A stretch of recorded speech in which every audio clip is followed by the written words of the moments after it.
Animal protein தான் best protein. Plant புரோட்டீன்ல ஒரு புரோட்டீனே கிடையாதுன்னு உங்க மண்டைய கழுவுறாங்க. எப்படின்னா பீனட்ஸ் எடுத்துக்கிட்டீங்கன்னா இது ஒரு கம்ப்ளீட் சோர்ஸ் ஆஃப் புரோட்டீன் கிடையாது. பிகாஸ் இதுல methionine lysine amino acid miss ஆகும். சோயா சங்க்ஸ்ல 100 கிராமுக்கு 52 கிராம் புரோட்டீன் இருந்தாலும் இதோட பயோ அவைலபிலிட்டி வெறும் 57 தான். சோ மசில் பில்டிங் ஆஸ்பெக்ட்ல பாக்கும்போது நான் கண்டிப்பா சிக்கன் தான் பெஸ்ட்னு சொல்வேன் when compared to peanuts. ஆனா எந்த ஒரு ரிசர்ச்சும் பிளான்ட் புரோட்டீன் எடுக்கிறனால மசில் பில்ட் பண்ண முடியாதுனோ, அனிமல் புரோட்டீன் எடுக்கிறனால வேற லெவல்ல மசில் பில்ட் பண்ண முடியும்னோ சொல்லல.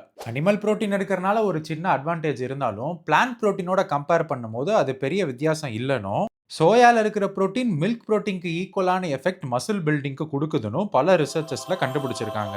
3 வருடங்களா பிளான்ட் பேஸ்ட் டயட் ஃபாலோ பண்ணி ஸ்ட்ரென்த் அண்ட் மசிலை மெயின்டைன் பண்ற நானும் சொல்றேன். உங்களுக்கு டே டு டே ஆக்டிவிட்டிஸ் பண்றதுக்கு ஸ்ட்ரென்த் பில்ட் பண்ணனாலோ, இல்ல அத்லெட்டிக்கான பிசிக் கொண்டு வரதுக்கு மசில் பில்ட் பண்ணனாலோ, தினமும் நீங்க பயறு, பருப்பு, நட்ஸ், சீட்ஸை ப்ராப்பரா குக் பண்ணி அரிசி, சிறுதானியங்கள்னு கிரெயின்ஸோட சேர்த்து எடுத்தீங்கன்னா கம்ப்ளீட் புரோட்டீனும் கிடைக்கும், பயோ அவைலபிலிட்டியும் இன்க்ரீஸ் ஆகும். கேலரிஸ் அண்ட் புரோட்டீனை ட்ராக் பண்ணீங்கன்னா அக்யூரேட்டான ரிசல்ட்ஸ் கிடைக்கும். பருப்பெல்லாம் ஒரு புரோட்டீன் சோர்ஸே இல்லைன்னு சொல்ற இன்ஃப்ளூயன்சர்ஸுக்கு இதை ஷேர் பண்ணி அவங்க ஒப்பீனியன் என்னன்னு கேளுங்க.